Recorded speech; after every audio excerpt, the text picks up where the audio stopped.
నమస్కారం, welcome to Suman TV. నేను Gitanjali. September 8వ తారీఖు నుంచి 21వ తారీఖు వరకు మహాలయ పక్షాలు అంటే పితృదేవతల అనుగ్రహం పొందేటువంటి దివ్యమైన రోజులని చెబుతారండి. దేవతల కన్నా శక్తివంతులు పితృదేవతలు అంటారు. మనకేమైనా సమస్యలు ఉన్నా, మన నిత్య జీవితంలో మనం ఎదుర్కొంటున్నటువంటి అన్ని సమస్యలకి వారొక పరిష్కార మార్గాన్ని చూపిస్తారు అంటారు. అలాంటి వారి అనుగ్రహం పొందాలంటే ఎన్నో విశేషమైన కార్యక్రమాలు చేయాలి అంటారు. అయితే అందులో ముఖ్యంగా హోమాలు అనేవి ఎంతో ప్రత్యేకం. అటువంటి కార్యక్రమాలు నిత్యాగ్ని ఆశ్రమం తరపున శ్రీని గురూజీ గారు నిర్వహిస్తూ ఉన్నారు. శ్రీని గురూజీ గారి గురించి చాలా మందికి తెలిసే ఉంటుందండి. గతంలో నిత్యాగ్ని ఆశ్రమం తరపున మనం వారాహి హోమం కూడా నిర్వహించాము. ఎంత సక్సెస్ అయిందో, అమ్మవారి అనుగ్రహం ఎంతగా పొందామో అందరికీ తెలుసు.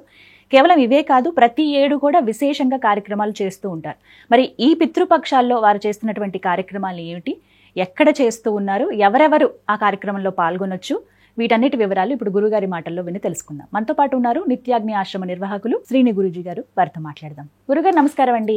శ్రీ గురుచరణ కమలేప్య. గురుగారు, పితృదేవతల అనుగ్రహం లేకపోతే అసలు ఏం జరుగుతుందండి? ఎలాంటి ఫలితాలు ఉంటాయి? తెలుసుకోవచ్చా? వీరు ఇలా ఉన్నారంటే వీరికి పితృదేవతల అనుగ్రహం లేదు అని గుర్తించవచ్చా మనం? గుర్తించవచ్చు అండి.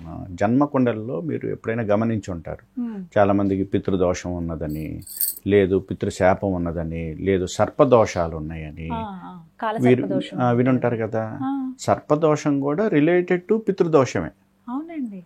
ఈ పితృదోషాలే సర్పదోషాలుగా ఫామ్ అవుతాయి అన్నమాట. పితృదోషాలు స్పెసిఫిక్గా ఉంటాయి, మళ్ళీ దానికి అడిషనల్గా సర్పదోషాలుగా ఫామ్ అవుతాయి. ఇప్పుడు మన జన్మకుండలను తెలుస్తుందండి. పితృదోషాలు సర్పదోషాలు తెలుస్తాయి. సహజంగా వారికి వివాహంలో ఇష్యూస్ ఉంటాయి, లేట్ మ్యారేజెస్ ఉంటాయి, లేదు వివాహం తర్వాత ఇబ్బందులు ఉంటాయి, ప్రత్యేకించి సంతానానికి సంబంధించినటువంటి చాలా ఇబ్బందులు ఉంటాయి, లేదు వ్యాపారం చేసుకునే వాళ్ళకి ఆ వ్యాపారంలో ముందుకు ఎంత కష్టపడినా కానీ ముందుకు వెళ్ళలేకపోవటం, అన్ని బాటిల్ నెక్స్ అనమాట, అవరోధాలుగా ఉంటాయి అన్నమాట.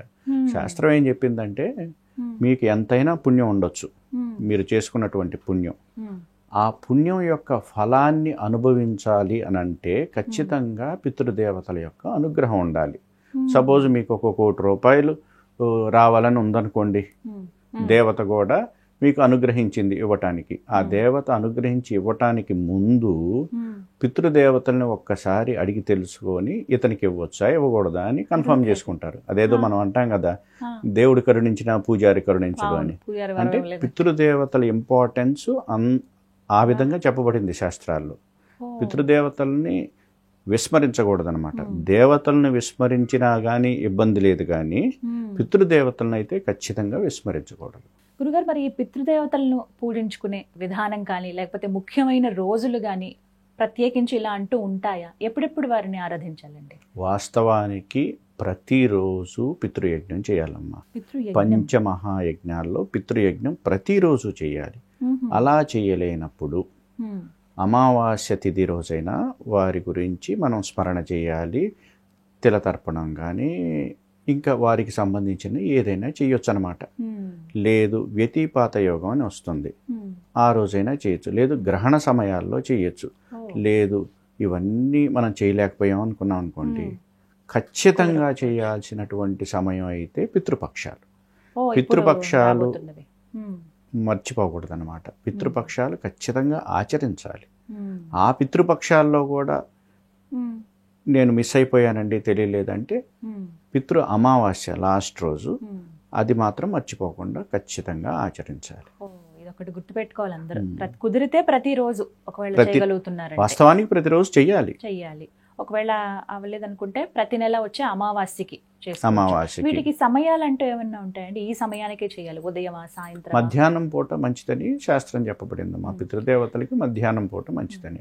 నేను ఒకటి కూడా విన్నాను గురుగారు, ప్రతి అమావాస్యకి పితృదేవతలు వచ్చి గుమ్మం ముందు నిలబడతారు, అందుకే మధ్యాహ్నం పూట వారికి పూజ చేయాలి, కనీసం పిండ ప్రదానం గానీ తర్పణం గానీ ఏమైనా వదలాలి అని అంటారు. పిండ ప్రదానం కానీ తర్పణాలు కానీ, వారి పేరు మీద రజతం అంటే ఇష్టం అనమాట పితృదేవతలకి. రజతానికి సంబంధించినటువంటి వస్తువులు దానం చేయటం కానీ, అన్నదానం చేయటం కానీ, తిలా హోమాలు చేయటం కానీ ఇలాంటివి చేసుకుంటారనమాట. ఏదో ఒక రూపంలో పితృదేవతని తృప్తిపరచాలి. వారు మనకి ఇమీడియట్ దేవతలు అన్నమాట. మనకి ఆది దేవతలకి మధ్యలో ఉన్నటువంటి దేవతలు కాబట్టి వారికి రెస్పాన్స్ చాలా ఈజీగా ఉంటుంది అన్నమాట. మరి వారి అనుగ్రహం పొందాము అని తెలిసే సంకేతాలు ఏమిటండి? ఎటువంటి సంకేతాలు వారు తెలుసుకోవచ్చు? సర్వ కామ్యాలని, అన్ని రకాల కోరికల్ని తీర్చేటువంటి దేవతలు. ప్రధానంగా మన మీద వారికి ఏదో ఒక రూపంలో ఎఫెక్షన్, డిఎన్ఏ కనెక్షన్స్ ఉంటాయి కాబట్టి, ఎఫెక్షన్ ఉంటుంది కాబట్టి, ఆ రుణం తీర్చుకునే విధానంలో మనం వారి బిడ్డలం కాబట్టి, ఆ రుణం తీర్చుకునే విధానంలో వారు గనక తృప్తి పొందితే ఫస్ట్ వాళ్ళు ఇచ్చేది ధనాన్ని, సుఖాన్ని, ఆరోగ్యాన్ని. ఇది శాస్త్రమే చెప్పింది. ధనం, సుఖం, ఆరోగ్యం, ఇంకా అంతకన్నా మనిషి జీవితానికి ఇంకేం కావాలండి? నమస్సదాసుతోషాయ సుఖాయ సుఖదాయచ అనేది ఒక బ్రహ్మ రాసినటువంటి స్తవనంలో ఉంటుందన్నమాట. సుఖాన్ని ఇస్తారు వాళ్ళు. రుచి ప్రజాపతి రాసినటువంటి స్తవనంలో అయితే ఆరోగ్య ప్రదాత అని కూడా రాసిందనమాట. సర్వ కామ్యాలను, అన్ని కోరికలను వీరు తీరుస్తారని కూడా చెప్పబడింది. దేవతల కంటే వెరీ పవర్ఫుల్ అండ్ ఇమ్మీడియట్గా మనకి అనుగ్రహాన్ని ప్రసాదించేవారని చెప్పబడింది అనమాట. కాబట్టి పితృదేవతల్ని విస్మరించకూడదు, వారికి సంబంధించినటువంటి ఏ విధానాలని, విధులను కానీ. అందుకే ఇందాక మీరు చెప్పినట్టుగా కుదిరితే ప్రతిరోజు, కుదరని పక్షంలో అమావాస్యకి, అది కుదరకపోతే ఈ మహాలయ పక్షాలు 15 రోజులు. ఇప్పుడు మనకి సెప్టెంబర్ 8 నుంచి 21వ తారీఖు వరకు రాబోతున్నాయి. ఇక అది కుదరకపోతే చివరి రోజైన మహాలయ అమావాస్యకైనా సరే. గురుగారు, పితృదేవతలకి సంబంధించి కొన్ని సందేహాలండి. నిత్యం ప్రేక్షకులు అడిగేవి ఇవి. అందులో ముఖ్యమైనది, గతించిన వారి ఫోటోలు, వారి రూపాలు కానీ ఇంట్లో పెట్టుకోవచ్చా? అసలు ఇంట్లో పెట్టుకోవాలనుకుంటే కనుక ఏ గదిలో మంచిది, అలాగే ఏ దిశలో వారి ఫోటోస్ ఉంచితే మంచిది అంటారు? ఖచ్చితంగా గతించిన వారి ఫోటోలు ఇంట్లో పెట్టుకోవాలమ్మా. పెట్టుకోవాలి. ఆ నెక్స్ట్ జనరేషన్స్కి పిల్లలందరూ చూపించాలి. వీరు మా నాన్నగారు, మా తాతగారు, మా ముత్తాతగారు అని ఖచ్చితంగా నెక్స్ట్ తరాల వాళ్ళకు కూడా మన పూర్వతరాల వారి గురించి చెప్పాలన్నమాట. సహజంగా దక్షిణ ముఖంలో పెట్టుకుంటారు, దక్షిణ గోడకి పెట్టుకుంటారన్నమాట. పితృదేవతల ఫోటోలు లేకుండా ఇల్లు ఉండకూడదు. ఖచ్చితంగా ఉండాలి. మరి ఏ గదిలోనండి ప్రముఖంగా? అంటే ఎంట్రన్స్, ఇప్పుడు హాల్, ఎక్కడైనా పెట్టుకోవచ్చమ్మా, పర్వాలేదు, ఎక్కడైనా పెట్టుకోవచ్చు. దక్షిణ ముఖాన ఉంటే మంచిదని. ఏ గదిలోనైనా ఉండొచ్చు అని అంటున్నారు. ముఖ్యమైన సందేహం ఏంటంటే, చాలా మంది ఇళ్లలో నేను కూడా గమనించాను, దేవతలతో పాటు ఇప్పుడు దీపారాధన చేస్తూ ఉంటారు ప్రతినిత్యం. ఒక మండపం లాగా ఏర్పాటు చేసుకుంటారు, దేవుడి గది అని ప్రత్యేకంగా ఉంటుంది. ఆ దేవుడి గదిలో కూడా గతించిన వారి ఫోటోలు పెట్టి దేవతలను ఆరాధించినట్టుగానే వారిని కూడా ఆరాధిస్తూ ఉంటారు. పువ్వులు పెట్టడం, లేకపోతే ఏదన్నా నివేదన చేసిన వారికి కూడా నివేదన చేయడం, అగరబత్తి, హారతి ఇవ్వటము, ఇవన్నీ కూడా చూస్తూ ఉంటాం. అలా దేవుడి పటాలతో పాటుగా గతించిన వారి పటాలు కూడా ఉంచొచ్చా? ప్రత్యేకించి ఉండకూడదు అని ఏమి లేదమ్మా. కాకపోతే ఇక్కడ ఏంటంటే, గతించిన వారి ఫోటో అక్కడ ఉన్నప్పుడు మనం ఎమోషనల్గా కనెక్ట్ అవుతాం వాళ్ళతోటి.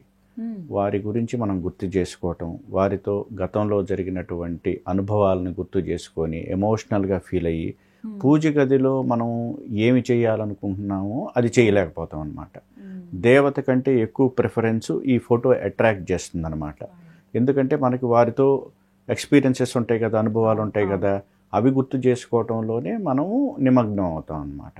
అలా పెట్టుకోవాలి అని అనుకుంటే దివ్య పితృదేవతలైనటువంటి మూర్తి రూపాల్లో ఉన్నటువంటి 4 పితృదేవతల ఫోటోలు పెట్టుకోవచ్చు అనమాట. వారు కూడా దేవతలే కాబట్టి పితృదేవతల ఫోటోలు పెట్టుకోవచ్చు.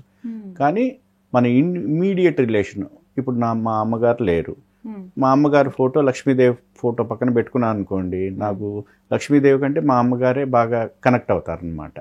సో ఆ కనెక్టివిటీ ఉండకూడదు. వారు గతించిపోయి ఉన్నారు కాబట్టి వారి గురించి నేను స్మరించుకోవాలి, అంతేగాని ఆ ఎమోషనల్ కనెక్టివిటీ ఉండకూడదు అనమాట.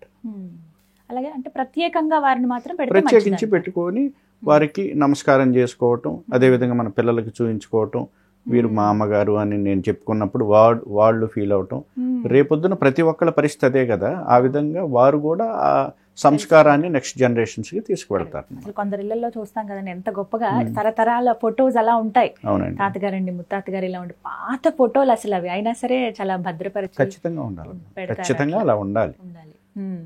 మన గృహం, నూతన గృహం కట్టుకున్నాము అంటే ఖచ్చితంగా పితృదేవతలకు సంబంధించిన ఫోటోలు అయితే మాత్రం ఉండాల్సిందే. అలాగే కొంతమంది గురుగారు ప్రతిరోజు అండి ఉదయం ఇప్పుడు కాఫీ ఏదైనా చేసుకుంటే కాఫీ పెడుతూ ఉంటారు వారికి, భోజనం కానీ టిఫిన్ కానీ ఏదైనా సరే నిత్యం వీరు ఏవైతే ఆహారం తీసుకుంటారో పానీయం కానీ ఏదైనా అది వారికి సమర్పిస్తూ ఉంటారు ప్రతిరోజు ఫోటో దగ్గర పెట్టడం. ఆ విధంగా పితృదేవతను గుర్తు చేసుకోవటమే కదా. అవును, అది మంచిదే, తప్పేం కాదు, మంచిదే అలా చేయటం, మంచి అలవాటు అది. ఆ విధంగా పితృదేవతలను స్మరిస్తారు. పితృదేవతలు ఏం చెప్పారు అని అంటే, మీ రిలేషన్స్ ఎవరైతే గతించి ఉన్నారో వారి రూపాన్ని మీరు తలుచుకొని మీరు చేసేటువంటి కర్మల్లో మమ్మల్ని తృప్తిపరుస్తున్నారు, ఆ విధంగా మేము కూడా తృప్తి పడుతున్నామని చెప్తారు. కాబట్టి ఖచ్చితంగా ఈ ఎనర్జీస్ అక్కడ స్టోర్ అవుతాయి అన్నమాట. కాబట్టి ఖచ్చితంగా చేయొచ్చు. అదే కాకుండా ప్రతిరోజు వారు తినేటువంటి ఆహారంలో మొదటి ముద్ద తీసి పక్కన పెట్టడం, కాకి తీసుకువెళ్ళి పెట్టేవాళ్ళు ఎక్కువ మంది ఉంటారు. మొదటి ముద్ద తీసి పెడుతుంటారు, అలా కూడా స్మరించుకోవచ్చు. ఇప్పుడు మొదటి ముద్ద తీసి పెడతారు, నాన్ననో ఎవరో తలుచుకుని పెడతాం. ఆ ముద్దను ప్రత్యేకంగా ఏం చేయాలి? చాలా మంది ఇప్పుడు కాకులకు పెట్టే అవకాశం లేదండి, సిటీస్లో అసలు స్కోప్ లేదు. మరి ఏం చేయాలి ఆ ముద్దని? ఏదన్నా నీళ్ళల్లో వేసినప్పుడు జలచరాదులు ఏదో ఒకటి తీసుకుంటాయి కదా, మరి అవకాశం లేనప్పుడు ఇంకే దానికి ఆల్టర్నేటివ్ ఏదో ఒకటి, ఈవెన్ చీమలు తిన్నా కానీ ఓకే కదా, ప్రత్యేకంగా తీసుకువెళ్ళి పెట్టేయాలి పక్కన. విన్నారు కదండి, నిత్యాగ్ని ఆశ్రమం తరపున కాశీలో సెప్టెంబర్ 8వ తారీఖు నుంచి ప్రారంభిస్తాయంటే భాద్రపద పౌర్ణమి అయిన తర్వాత వచ్చేటువంటి పాడ్యం ఏదైతే ఉందో అప్పటి నుంచి 21వ తారీఖు మహాలయ అమావాస్య, ఈ పక్షం రోజులు ఏవైతే ఉన్నాయో ఇవన్నీ కూడా పితృదేవతలు భూమి మీదకి వచ్చి ఉండేటువంటి సమయం అని చెప్తారు. వారి అనుగ్రహం పొందాలంటే మనం చేసేటువంటి దివ్యమైన కార్యక్రమాలు అవి ఎంతో విశేషంగా ఉండాలి. అటువంటిది కాశీ లాంటి మహాక్షేత్రంలో నిత్యాగ్ని ఆశ్రమం తరపున తిలాహోమం నిర్వహిస్తున్నారు. చాలా మందికి సమయం ఉండదు మన ఇళ్ళ దగ్గర చేసుకోవడానికి కావచ్చు. గురుగారు చెప్పినట్లుగా ప్రతిరోజు అసలు మనం పితృదేవతల అనుగ్రహం పొందడానికి వివిధ పూజలు అవి చేసుకోవాలంటారు. కానీ మనలో చాలా మంది కుదరని పక్షంలో సంవత్సరంలో ఈ 15 రోజులైనా వారి కోసం అంటూ మనం కొన్ని కార్యక్రమాలు చేయాలి. కాబట్టి తిలాహోమం ఎంతో శ్రేష్టం అంటారు. అటువంటి తిలాహోమాన్ని మీరు జరిపించుకోవాలనుకుంటున్నాం అంటే కనుక స్క్రీన్ మీద నేను మీకు నెంబర్ ఇస్తాను. అలాగే nityagni.com ఈ వెబ్సైట్ ద్వారా కూడా మీరు వారిని సంప్రదించవచ్చు. మీకు ఒక షీట్ అనేది ఇవ్వడం జరుగుతుంది, అంటే ఒక ఫామ్ లాగా ఇస్తారనమాట. అందులో గతించిన వారి పేర్లు మీరు అక్కడ రాయొచ్చు. అలాగే పేరు, గోత్రాలు కూడా, మీ పేరు, మీ కుటుంబ సభ్యుల పేరు, గోత్రం అనేది ఉండాలి. అలాగే గతించిన వారి పేర్లు కూడా తల్లి తరపు నుంచి అలాగే తండ్రి తరపు నుంచి ఎవరికైతే చేయించాలనుకుంటున్నారో అవన్నీ పేర్లు మీరు రాయండి. మీకు ఈ 15 రోజుల పాటు వారి పేరు మీద తిలాహోమం అనేది నిర్వహిస్తున్నారు. సుమారుగా రోజుకి 100 రూపాయలు కూడా ఖర్చు అవ్వంటే అర్థం చేసుకోవచ్చు. ఒక 1500, 1600 మధ్యలోనే మీకు ఖర్చు అయ్యే అవకాశం ఉంటుంది.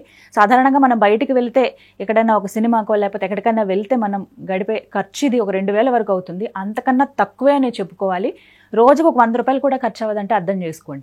అలాగే ఇంకా విశేషంగా కేవలం తిలాహోమమే కాదు, అక్కడ ఉండేటువంటి వేద విద్యార్థులు కావచ్చు, సాధువులు కానీ అలాగే వేద పండితులు కానీ వీరికి ద్వాదశి రోజున అన్నదానం కావచ్చు, వస్త్రదానం కానీ వారికి దక్షిణ కూడా ఇవ్వడం జరుగుతుందండి. మన చేతులతో మనం ఇలాంటివి కొన్ని చేయలేకపోతాం, కానీ మన తరపున మన పేరు మీద ఇలా విశేషంగా అక్కడ ఈ కార్యక్రమం అయితే జరుగుతుంది. నిత్యాగ్ని ఆశ్రమం శ్రీని గురూజీ గారి ఆధ్వర్యంలో అనమాట. గతంలో మీరు చూసే ఉంటారు వారాహి హోమం ఎంత విశేషంగా జరిగిందో. చాలా మంది సంతృప్తి చెందారు, అమ్మవారి అనుగ్రహానికి కూడా పాత్రులయ్యారు. ఇక పితృదేవతల అనుగ్రహం పొందుదాం అనుకున్న వాళ్ళు కాశీలో జరుగుతున్నటువంటి ఈ మహా తిలా హోమంలో మీరందరూ కూడా పాల్గొనండి. పాల్గొనదలిచిన వారికి వెబ్సైట్ డీటెయిల్స్ అలాగే నెంబర్ కూడా ఇవ్వడం జరుగుతుంది, సంప్రదించండి. నమస్కారం.